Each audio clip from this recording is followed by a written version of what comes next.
She walked in with a Ferrari and the arrogance to match. When a boy touched the hood, she humiliated him like he was dirt. But when no one could fix the problem, the boy quietly did the impossible. And as the engine purred flawlessly, she left speechless. If this story interested you, don't forget to subscribe to our channel and tell us which city you're watching us from. We continue. I promise that this will be the best story you will hear in your life. In the stifling heat of a July afternoon in Phoenix, Arizona, the air inside Pete's auto shop clung to the skin like old engine oil.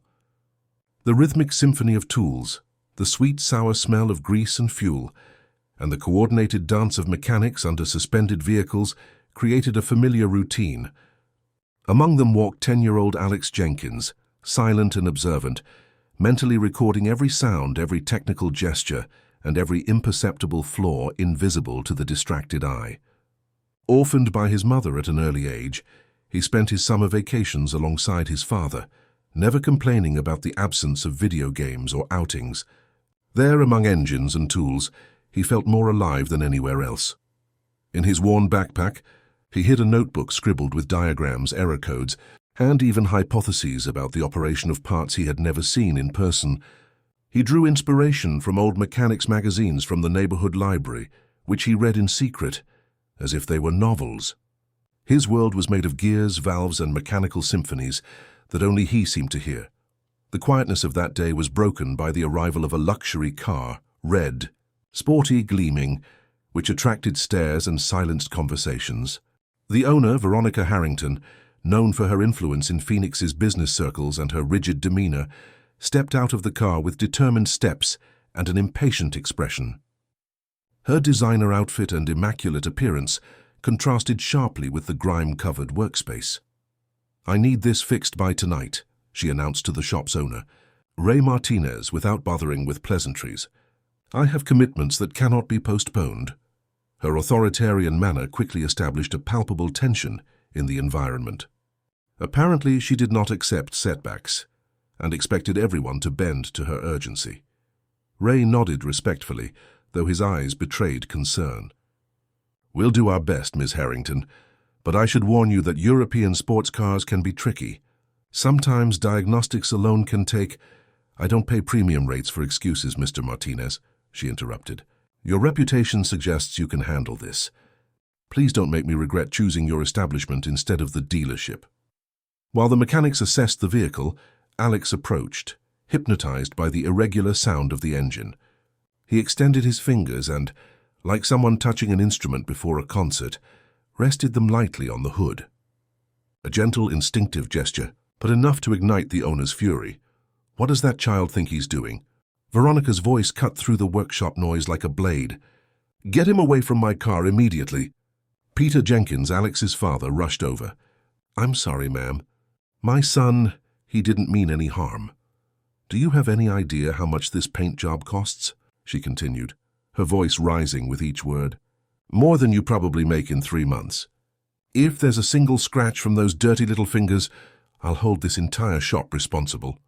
The silence that followed was heavy. Peter, visibly embarrassed, wavered between indignation and fear. Any reaction could mean unemployment. Ray intervened, trying to calm the situation. But the client made it clear, if she wasn't served properly, she would take the case to the media and the courts. Alex was ushered to a corner of the workshop, where he remained seated, watching. From the other side, the team began a marathon of tests: ignition, sensors, valves, injection coils, embedded electronics. Hours passed. Parts were exchanged, diagnoses refuted, theories discarded. But the problem, an almost imperceptible noise, a mechanical whisper, persisted. The client pressured, mocked, and threatened to leave the car to be picked up by a tow truck from the authorized dealership, suggesting that amateurs were not up to the vehicle's technology. "I'm beginning to think my initial assessment of this place was too generous," Veronica said, checking her diamond-studded watch for the 3rd time in 5 minutes. "Perhaps this is more of a hobby garage than a professional establishment." Ray maintained his composure, though the strain showed in the tight lines around his eyes. "Ms. Harrington, we're dealing with a particularly challenging issue. Sometimes these high-performance vehicles have quirks that take time to—" "Quirks?" she interrupted again. A $15 toy from a discount store has quirks. My $250,000 vehicle has engineering precision. What it doesn't have is proper maintenance from people who clearly don't understand Italian craftsmanship. From his observation post, Alex listened, not just to the engine sounds, but also to the frustrated conversations, the hurried footsteps, the sighs of exhaustion.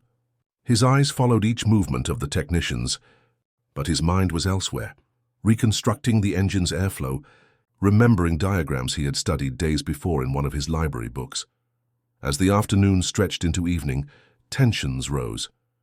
Two mechanics had already given up, moving to work on other vehicles. Peter looked increasingly worried, knowing that failing on such a high-profile client could damage the shop's reputation permanently. Ray was on the phone with a specialist from a neighboring city, desperate for remote guidance. Meanwhile, Alex had been scribbling in his notebook, creating a crude diagram of the car's engine system based on similar models he'd studied. There was something about the pitch of the sound, the way it changed when the engine reached certain RPMs. It reminded him of a scientific article he'd read about secondary air filtration systems in high-performance vehicles. The boy's concentration was absolute. He didn't notice Veronica watching him from across the shop, her initial anger now mixed with curious observation of his intense focus. For a brief moment, something shifted in her expression, a flicker of recognition, perhaps, or memory, but it quickly disappeared behind her carefully maintained facade of impatience. As the clock struck 7 and the summer sun still blazed outside, Ray announced they might need to keep the car overnight. This statement was met with Veronica's coldest stare yet. "Absolutely unacceptable," she stated firmly. "I have an important charity gala tomorrow morning." This vehicle was specifically chosen to make an impression. Her fingers tapped against her designer handbag. "I'm beginning to think I should call my lawyer. This level of incompetence surely constitutes some form of service malpractice." It was at this moment that Alex, unable to contain himself any longer, approached his father and whispered something in his ear. Peter's initial reaction was dismissive, the stress of the day making him short-tempered. But the look in his son's eyes, that unwavering certainty he'd seen before when Alex somehow knew things he shouldn't possibly know, made him pause. "Dad, please," Alex insisted quietly. "I think I know what's wrong. It's not the main system. It's something they're not checking because it's too simple." Peter hesitated, looking between his son and the expensive car that had become the center of their professional nightmare. Years of experience told him to trust established protocols, but something else, parental intuition perhaps, told him to listen. "Ray," Peter called out, his voice tight with a mixture of desperation and hope, "my boy here has an idea. I know it sounds crazy, but would you let him share it?" All eyes turned to Alex, who suddenly felt the weight of attention he normally avoided. Veronica's eyebrows arched in disbelief, her lips parted to object. But before she could speak, Ray, with nothing left to lose, nodded. "Let's hear it, son," he said, ignoring Veronica's incredulous expression. "At this point, we've tried everything else." Alex took a deep breath and stepped forward, his small frame dwarfed by the magnificent machine before him, but his eyes shining with a confidence beyond his years. The workshop fell silent as Alex approached the gleaming Ferrari. Even the normally chatty mechanics stopped their work to watch the small boy walk purposefully toward the luxury vehicle. Veronica's expression was a mixture of disbelief and indignation. "This is ridiculous," she protested, turning to Ray. "You're letting a child diagnose a vehicle worth more than your entire business. I won't stand for this farce any longer." Ray held up a placating hand. "Ms. Harrington, I understand your concern, but we've exhausted our conventional approaches. Sometimes a fresh perspective." "Fresh perspective?" Veronica scoffed. "He's barely old enough to ride a bicycle." Alex didn't seem to hear the criticism. His attention was completely focused on the car's engine, which still made that peculiar sound when running at idle. He motioned to one of the mechanics to start it again, and despite Veronica's protests, the engine roared to life. The boy closed his eyes, listening intently. After a moment, he pointed to a section on the right side of the engine compartment. "There's a secondary filter here," he said quietly, his voice barely audible over the engine's purr. "It's not in the regular maintenance schedule because it rarely gets clogged. But when it does, it creates that whispering sound when the air tries to bypass it. Peter looked at his son with surprise. "How do you know that, Alex?" The boy shrugged. "I read about it in European Performance Engines Monthly last week. They had an article about uncommon airflow issues in Italian sports cars. This model has a special filtration system for climate control that most mechanics don't check because it's hidden behind the main assembly." Ray exchanged glances with his senior mechanic, who shrugged in response. "Worth a try," the mechanic muttered, already reaching for his tools. Veronica watched, arms crossed, as the mechanics followed Alex's directions to remove a rarely accessed side compartment. The process took nearly 30 minutes, with Alex occasionally pointing and suggesting tool changes with surprising confidence. "This is absurd," Veronica said, checking her watch again. "I should have called the dealership hours ago." Just as she reached for her phone to make good on her threat, the senior mechanic let out a low whistle. Well, I'll be damned. Behind the compartment they had removed was indeed a small secondary filter, clogged with a viscous substance, unidentified in previous inspections. The material appeared to be some kind of adhesive residue, possibly from a detail job gone wrong or an environmental contaminant picked up on the road. "This would definitely restrict airflow," the mechanic confirmed, holding up the dirty filter. "And it's positioned in exactly the right place to create that whistling sound when the engine heats up." Alex nodded, a small smile playing at the corners of his mouth. "When air can't pass through properly, the sound changes. It's like when your nose is stuffed up and your voice sounds different." The simplicity and accuracy of the comparison surprised everyone. Even Veronica remained silent, her previous indignation momentarily suspended. The cleaning was done with caution, the mechanics taking special care not to damage the delicate component.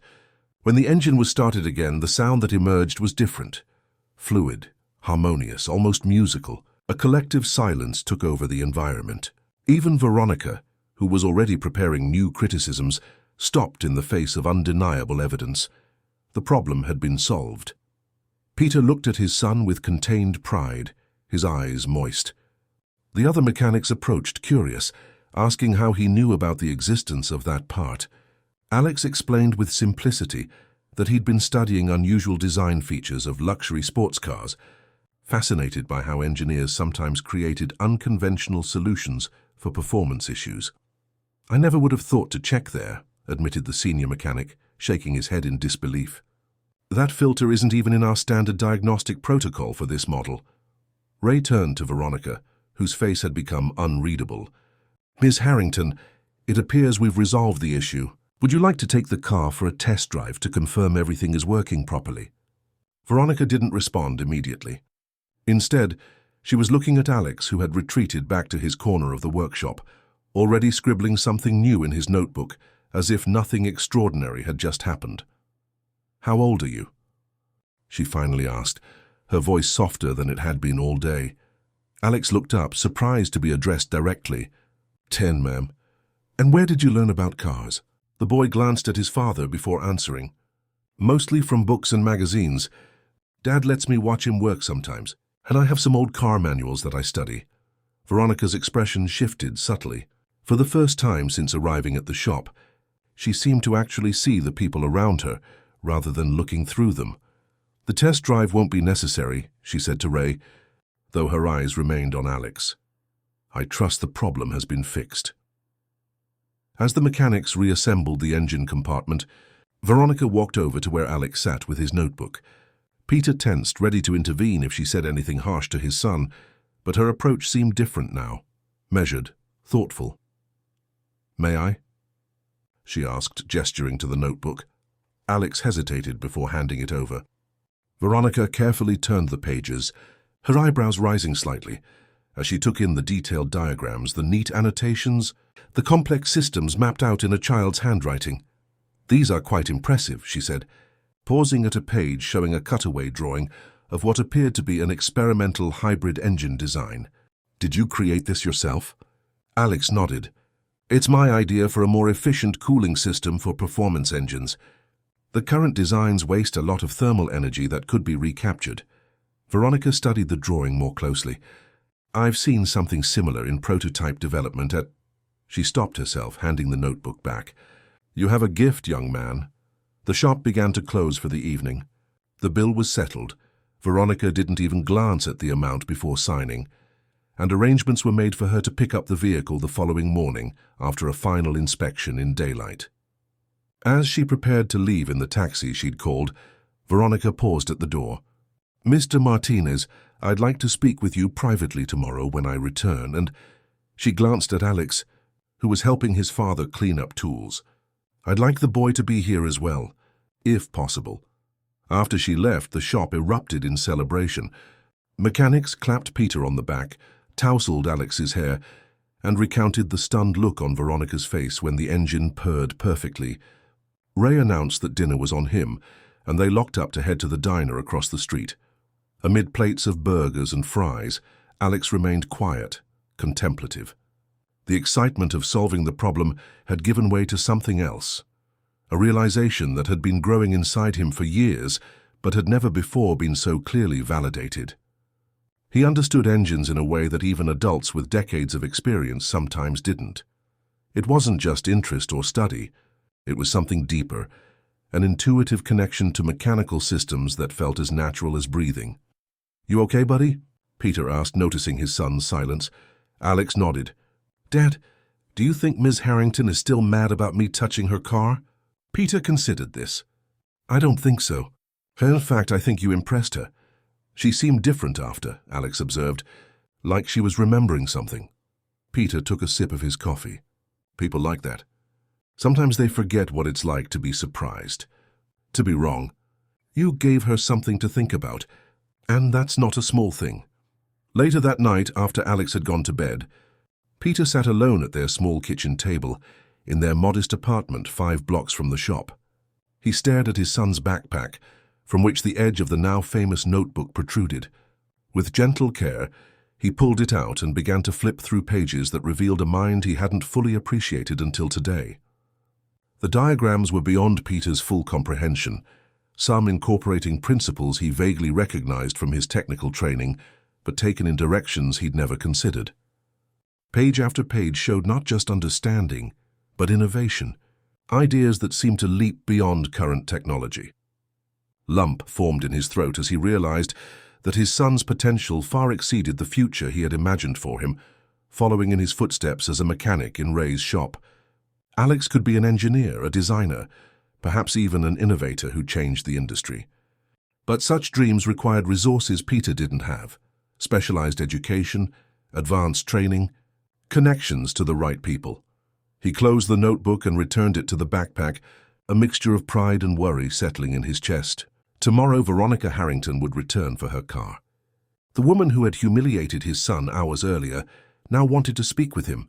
Peter couldn't imagine what she intended, but he felt certain that something significant had been set in motion, something that might change their lives in ways he couldn't predict.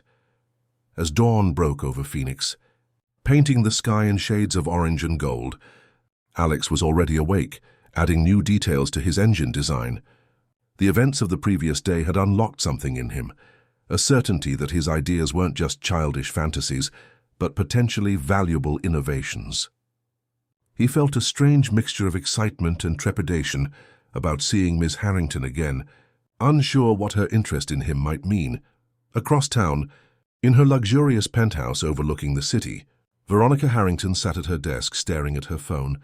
On the screen was a text conversation with her younger brother, a brilliant mind who had once shown promise similar to what she'd witnessed in Alex, but whose potential had been squandered through lack of opportunity and support.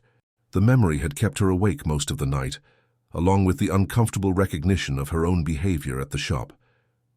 With decisive movements, she began making calls. By the time she would return to Ray's auto shop, Veronica Harrington had set a plan in motion, one that would surprise everyone, herself included. The next morning brought a different energy to Ray's auto shop. The mechanics arrived early, the garage was meticulously cleaned, and even Ray himself wore a freshly pressed shirt, unusual for a man who considered grease stains professional badges of honor. By 9 o'clock, everyone was positioned at their stations, though few were actually working. All eyes kept drifting to the entrance, anticipating Veronica Harrington's return. Alex sat on a stool near his father's workbench, dressed in his best clothes, a pair of khaki pants and a blue button-up shirt that he usually saved for school presentations. His notebook lay closed. Beside him, its worn cover betraying countless hours of use. "Remember to speak clearly when Miss Harrington talks to you," Peter reminded him for the third time that morning. "And thank her if she says anything nice about yesterday." Alex nodded, his expression serious. "Dad, why is everyone so nervous? We fixed her car." Peter sighed, adjusting a tool on his bench that was already perfectly aligned. "People like Ms. Harrington have a lot of influence in this city. One good word from her could bring in business for months. One bad review could—" He trailed off, not wanting to burden his son with adult concerns. The distinctive purr of a luxury sedan interrupted their conversation. Through the large garage doors, they watched as a sleek black town car pulled up alongside the repaired Ferrari that sat gleaming in the morning sun. The driver hurried around to open the rear door, and Veronica emerged, a striking figure in a tailored navy suit that spoke of wealth and authority without trying to. What surprised everyone, however, was that she wasn't alone. Behind her came a tall, distinguished man, carrying a leather portfolio, followed by a younger woman with intelligent eyes who clutched a tablet. "That's Edward Kensington," Ray whispered to Peter, top corporate attorney in Phoenix. "Handled the stadium deal last year." Peter's stomach tightened. Lawyers meant trouble. Had Veronica decided to file a complaint after all? His protective instinct flared as he moved closer to Alex. Veronica approached Ray first, her hand extended in a greeting that seemed far more cordial than yesterday's imperious demands. "Mr. Martinez, thank you for accommodating my schedule this morning." Ray shook her hand, confusion evident on his face. "Of course, Miss Harrington. I trust you'll find everything in order with your vehicle." "I have no doubts," she replied smoothly, before turning her attention to Peter and Alex. "Mr. Jenkins, I appreciate you and your son being here as requested." Peter nodded stiffly. "Ms. Harrington?" Veronica's gaze settled on Alex, who met her eyes with the direct, unfiltered curiosity that only children can maintain in the presence of power. "Hello again, Alex. I hope you don't mind, but I'd like to speak with you, your father, and Mr. Martinez privately. I've brought some colleagues who are interested in what we might discuss." Ray quickly ushered them into his small office at the back of the shop. It was a cramped space for 6 people, with automotive awards and family photos competing for wall space among parts catalogs and manufacturer bulletins. Veronica and her associate seemed incongruous there, like exotic birds that had somehow wandered into a familiar backyard. Once everyone was seated, Alex perched on a filing cabinet since there weren't enough chairs, Veronica opened the conversation. "I want to begin by apologizing for my behavior yesterday," she said. The words clearly uncomfortable for her, but delivered with sincerity. "My reaction to Alex touching the car was disproportionate and unkind. More importantly, I failed to recognize exceptional talent when it was right in front of me." The tension in the room shifted. This was not what anyone had expected. "After our interaction, I found myself reflecting on a personal matter," Veronica continued. "My younger brother showed similar aptitude for mechanical engineering at a young age. He could disassemble and reassemble complex devices before he was 12. However, our family lacked the resources to nurture his talent properly. By the time I was in a position to help him, other circumstances had intervened." A shadow passed over her face. "His potential was never realized." She turned to face Alex directly. "I had the opportunity to review your notebook more thoroughly last night, courtesy of some photographs I discreetly took. I shared them with Dr. Eleanor Reeves at the Institute of Automotive Innovation." She gestured to the woman with the tablet. "Dr. Reeves, perhaps you could share your assessment?" The woman nodded and turned to Alex with genuine interest. "Young man, your design concepts show remarkable intuition for thermal efficiency and airflow dynamics, particularly your hybrid cooling system. It addresses several challenges we've been working on at the Institute for years. The approach is unconventional but theoretically sound." Alex's eyes widened. "You mean it could actually work?" "I wasn't sure about the heat transfer coefficients." Dr. Reeves smiled. "There would be some refinements needed, of course, but the core concept is promising. In fact, it bears similarities to a patent application recently filed by a major European manufacturer, though your approach has some distinct advantages." Veronica reclaimed the conversation. Which brings me to why we're here. Today, Mr. Kensington is not only my attorney, but serves on the board of the Harrington Foundation for Educational Excellence, a charity my late parents established to support exceptional students who lack financial resources. Kensington opened his portfolio and extracted several documents. We would like to propose a specialized educational opportunity for Alex. The foundation would provide funding for advanced tutoring in engineering, mathematics and physics, as well as access to the resources at the Institute's development facilities. Peter stared at the documents being placed before him, struggling to process what was happening. I don't understand. Why would you do this for us? For Alex? Veronica's composure wavered slightly. Consider it an investment in potential. Alex demonstrated something remarkable yesterday.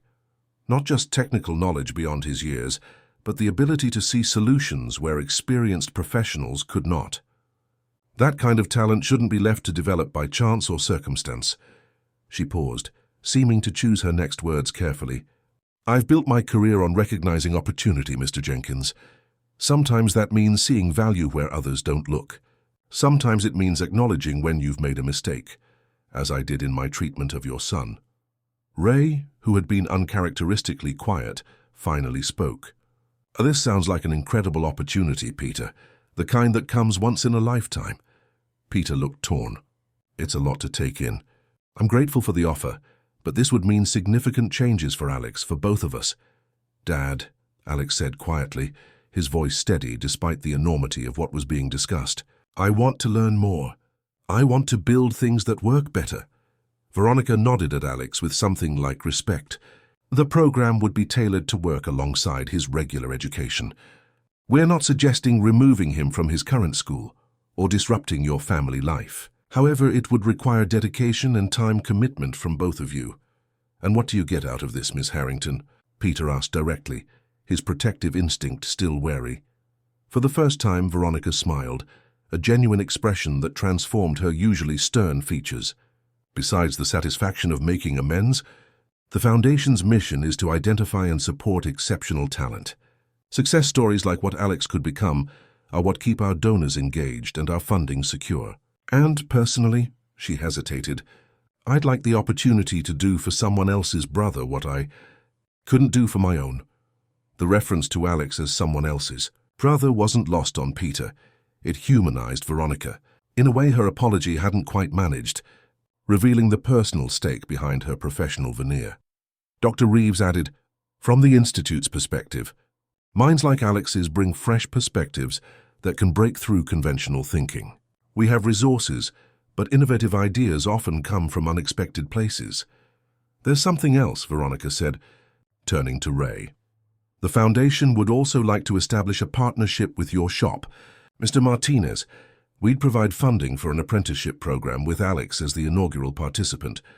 Your mechanics would continue mentoring him, but with formal structure and educational components.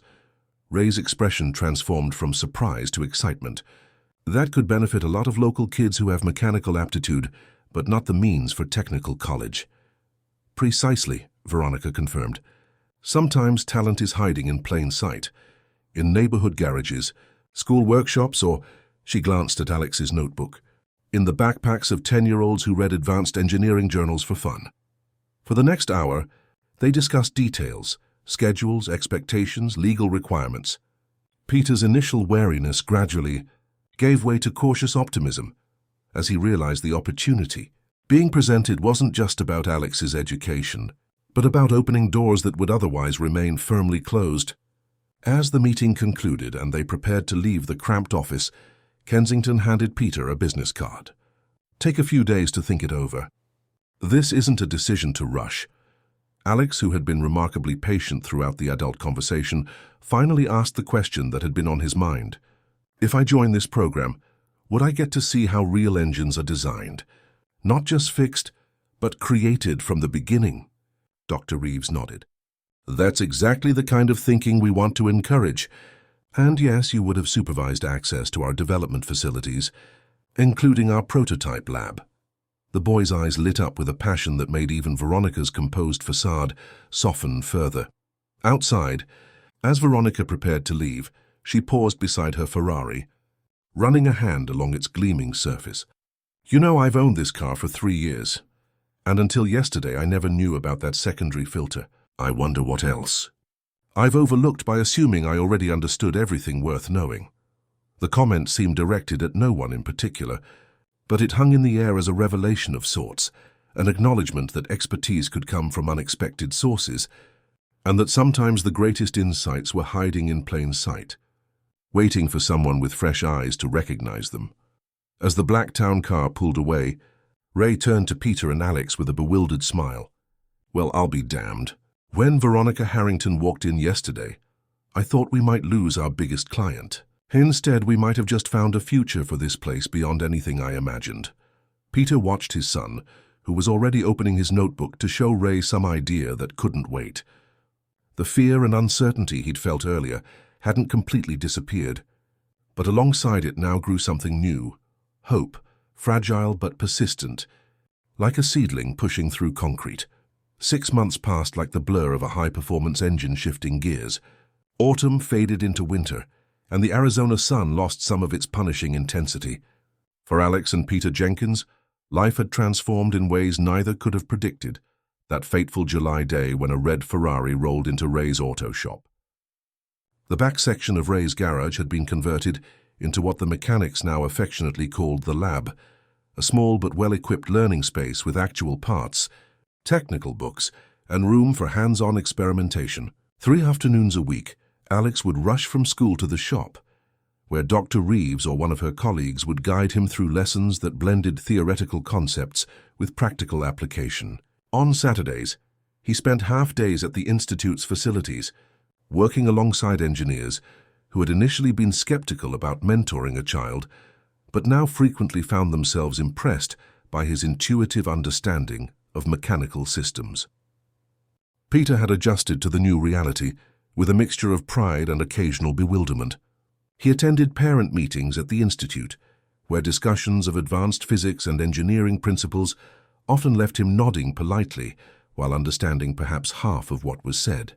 But he never missed a session, determined to support his son's journey, even when it ventured into territory beyond his own expertise. On a crisp January morning, Peter arrived at the shop earlier than usual.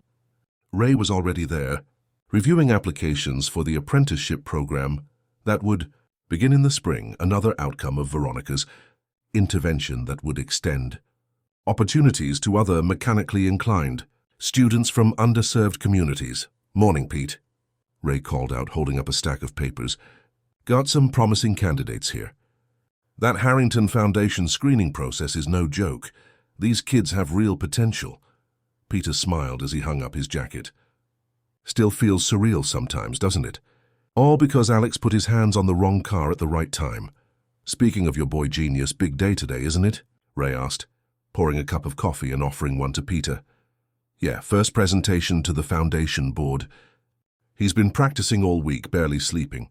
Peter accepted the coffee gratefully. "I'm more nervous than he is, I think." Ray clapped him on the shoulder. "Kid's gonna knock their socks off. You wait and see." Across town at Westridge Academy, the private school where Alex now attended on a Harrington Foundation scholarship, the boy sat in his advanced mathematics class, half listening to a lesson on geometric proofs. His mind was elsewhere, mentally reviewing the slides and talking points for his afternoon presentation.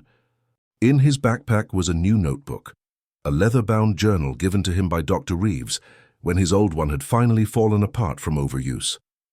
The transformation in Alex's education had been comprehensive but not without challenges. The transition to a more rigorous academic environment had initially been jarring. His first weeks at Westridge had included moments of self-doubt and isolation as he navigated the social dynamics of a school where most students came from privileged backgrounds. But gradually he had found his place, not through conformity, but by embracing his unique perspective and interests. When the lunch bell rang, Alex gathered his books and headed to the science lab, where he had permission to work on his presentation during the break. As he entered, he found Ms. Chen, his science teacher, setting up an experiment. "Nervous about today?" she asked, noticing his distracted expression. "A little," he admitted. What if they don't understand my concept? Or worse, what if they understand it and think it's stupid? Miss Chen smiled. The same people who recognized your talent 6 months ago will be in that room today, Alex. They believed in you then, when all they had was a glimpse of your potential. Now they've seen what you can do with proper resources and guidance.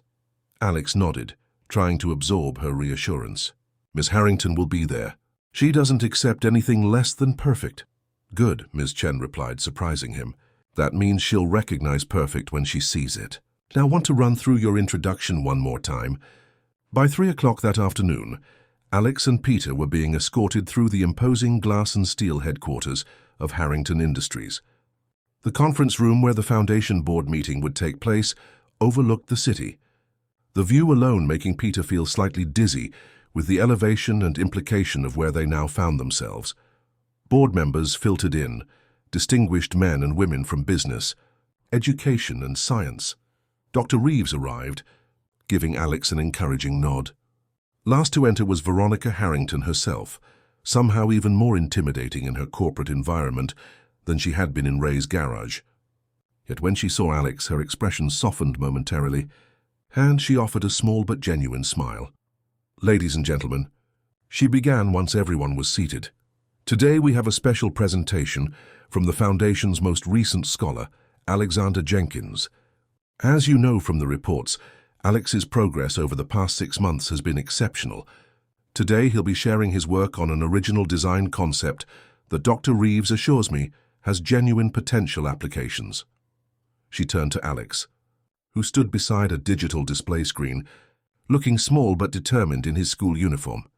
The floor is yours, Mr. Jenkins. Taking a deep breath, Alex launched into his presentation. He explained his concept for an adaptive cooling system that could significantly improve efficiency in high-performance engines by recapturing and redirecting thermal energy that was typically wasted. His slides showed progressively refined designs, each iteration addressing limitations identified through testing and simulation.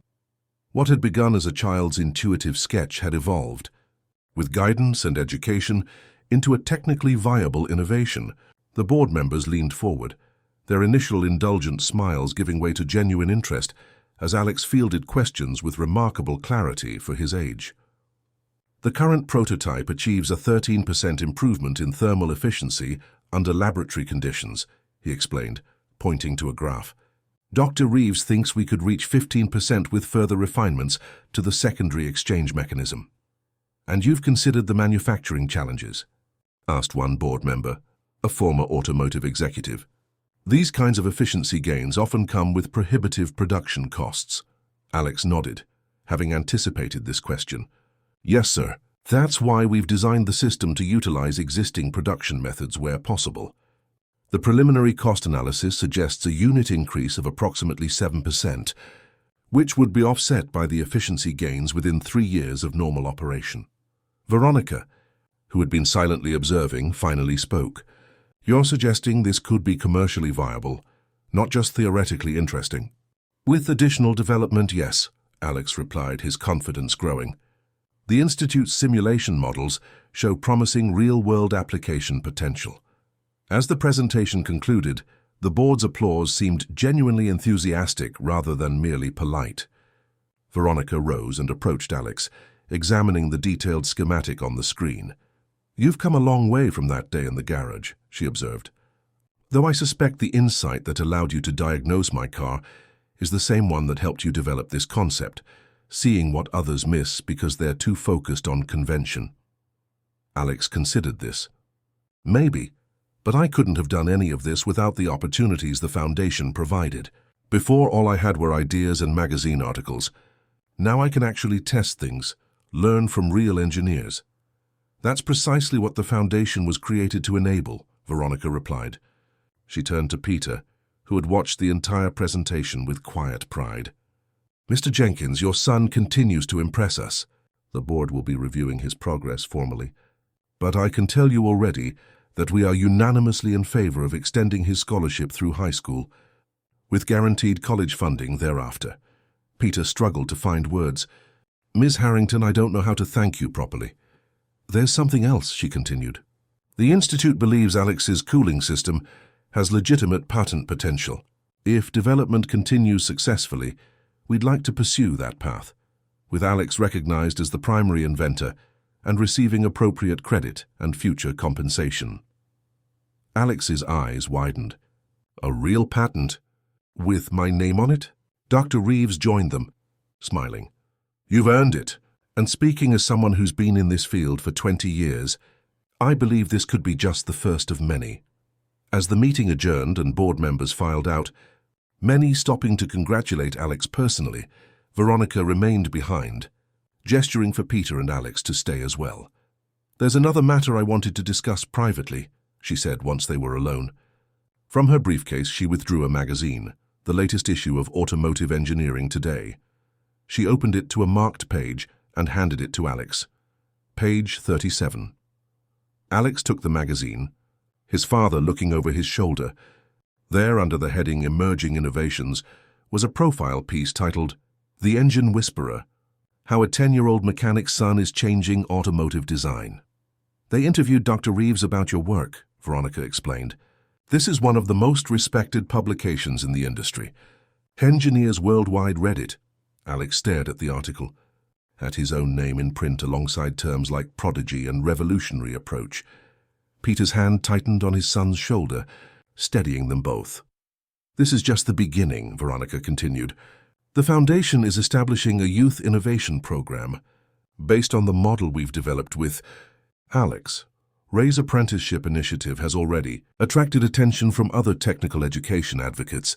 What started with a Ferrari's mysterious noise has catalyzed something much larger. She looked directly at Peter. Your son has exceptional gifts, Mr. Jenkins, but it was your support that gave him the foundation to develop them. Never underestimate how crucial that has been and will continue to be as he grows. As they left the building and stepped into the late afternoon sunlight, Alex clutched the magazine tightly. Dad? He asked quietly. Do you think Mom would be proud? Peter had to swallow hard before answering. More than you could possibly imagine, buddy. More than you could possibly imagine. They walked to their car, still the same reliable sedan they'd always had, though Peter had recently been able to give it some long-overdue maintenance, thanks to a pay raise at the shop. Ray had promoted him to lead mechanic, acknowledging both his technical skills and his crucial role in what had become the shop's most notable claim to fame. You know what I keep thinking about? Alex said, as they drove home through Phoenix's streets. That if Ms. Harrington hadn't gotten so angry about me touching her car, none of this would have happened.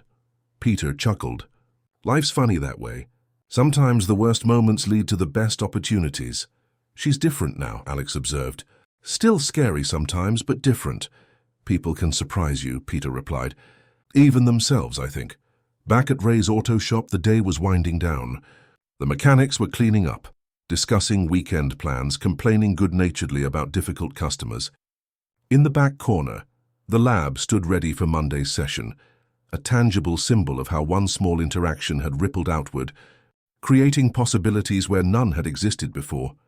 The red Ferrari that had started it all had long since departed, but its impact remained, in the opportunities created for Alex in the transformation of the shop, in the subtle but significant shift in Veronica Harrington's approach to her wealth and influence.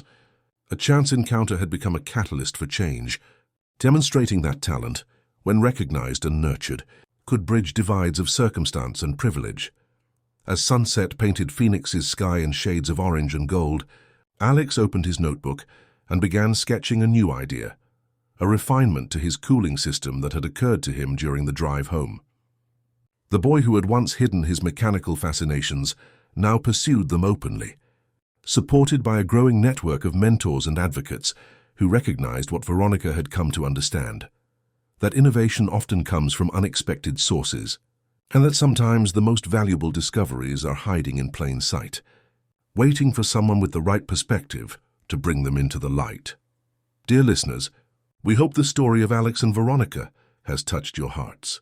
For more inspiring tales that explore the unexpected ways lives can intertwine and transform, we've created a special playlist with equally captivating stories. Find it by clicking to the left. If this journey of discovery and second chances moved you, please don't forget to subscribe to our channel and like this video.